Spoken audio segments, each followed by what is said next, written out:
Hello, everyone. Welcome again to Game On with Yassine. Today, we are talking about the Premier League. We're going to discuss a few matches that took place today, and we're going to focus specifically on the game of Arsenal and Newcastle. I was excited for this game. Actually, I was about to make a video about it, but I think it was good I didn't because because honestly, it did not live to my expectations. I was hoping for a bigger fight, for a smash, for a clash between these two teams because they were fighting for the second position. We know that Arsenal have been struggling recently, and it was mentally tough for them. Honestly, I could see on the field, but the other thing I was expecting uh, was um, was that momentum that Newcastle has. They were going to use that momentum and produce a better or a good game. Basically, put pressure on Arsenal and make them work hard for their money, which actually they did a little bit, especially in the first. Uh, I think what happened, Arsenal was pressing them in the first 10 minutes. Then Newcastle took over and put pressure on them, and they had clear opportunities to score. Raya today was fantastic. He saved 5 goals in the first half, or maybe six. I can't remember exactly, but he was fantastic, and he saved them. And after that, the game was just like honestly boring. Basically, not so much going on in the second half. Arteta did his talk, I guess, and brought in some energy in the players' feet, and they were putting more pressure in the second half on Newcastle, and that resulted, of course, for a goal from Declan Rice, a beautiful shot in minute 55, and the game started or kept basically the same. Not so much. Not so much happening, I would say. Not so much danger from both sides, and that's what happens. I think from Newcastle side, when you were down, you need to push. I mean, they made some changes, but you need to put Arsenal on their back feet and just keep pushing and pushing and look for goals. But unfortunately, they didn't do that, and that was not. I guess Arsenal, that's what they needed. They needed that goal to feel more confident and control the game, and that's what they did in the second half. And the ball position was not that so far from the percentage was not so far from between each other. 52% for Arsenal and only or 48% for Newcastle. And as I said before, Newcastle had more shots in target, especially in the first half. 5 shots in target. That tells me they didn't have any shots on target in the second half, which is ridiculous. That's to say the least. Yeah. Anyway, and this now has turned the league into an interesting situation because Arsenal now they secured their second position. I don't think anybody's going to take it away from them. And what can I say? Then the fight now is going to be between Newcastle and the teams under them. We'll see what's going to happen next week. It's going to be we're going to need the last round to decide on those few positions. At the end of the game of Arsenal and Newcastle, the Arsenal players, of course, stayed in the stadium to celebrate with their fans to celebrate the season. But you could feel that it was not. That big excitement in the stadium. Of course, so many disappointment moment this season. They were actually doing not too bad in Champions League. They had their chances, then they bottled it there, I guess, or they dropped the ball and they were out. And while reaching that semi-final, I believe, was it semi-final? Yes, I'm not mistaken. Yes, it was semi-final.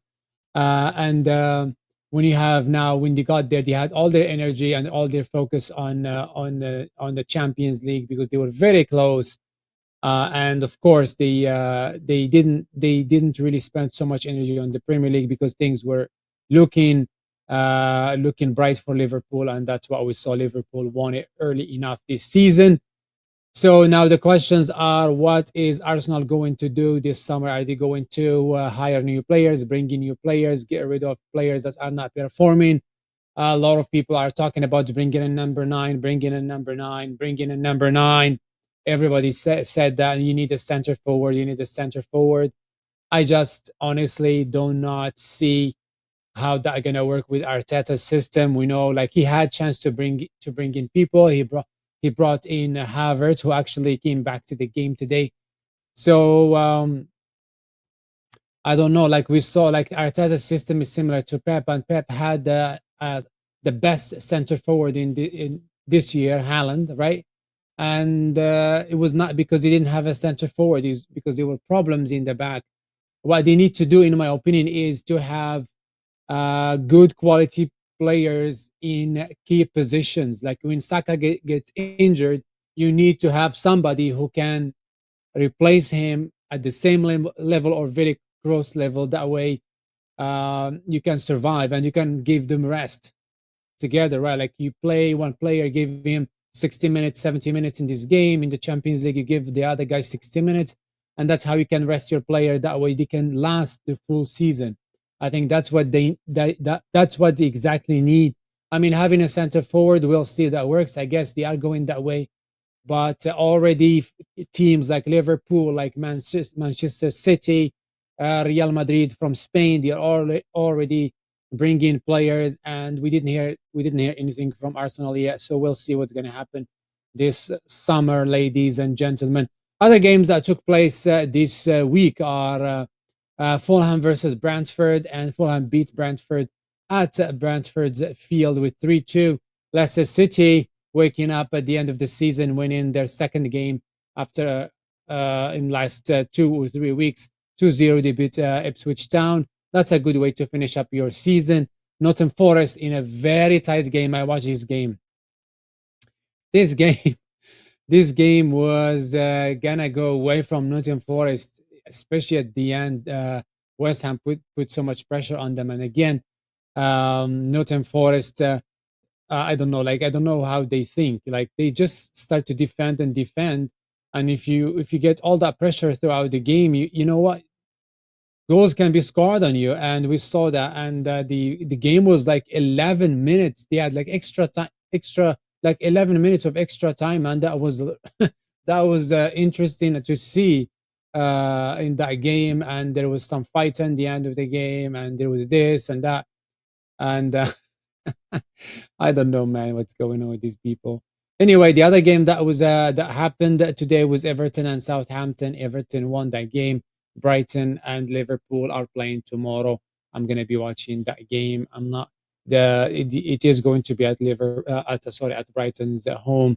So now after this results, let's see the table. The the leaders are still there. Liverpool, they are not going anywhere. 83 points. Arsenal with this win today 70 points, 71 points, sorry. Newcastle, Chelsea, Aston Villa, 66 points, and Man City with 65 points. They still have to play another game. Then they have the last game, Nottingham Forest with 65 points. So these guys, Chelsea, Aston Villa, Man City, Nottingham Forest are going to be fighting for those positions in the last round, which is going to keep it interesting.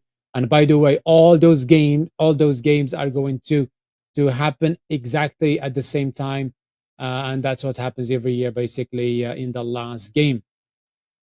Again, my friends, thank you so much for watching. Make sure to like and subscribe, and drop me some comments and let me know what you think. Is Arsenal going to really need to bring a center forward? Do they really need a center forward, or should they bring other players to have maybe doubles in positions, players that, or at least players that can play in multiple positions and they can produce at the same level? Anyway, thank you again for watching, and I will see you in the next one. Bye bye.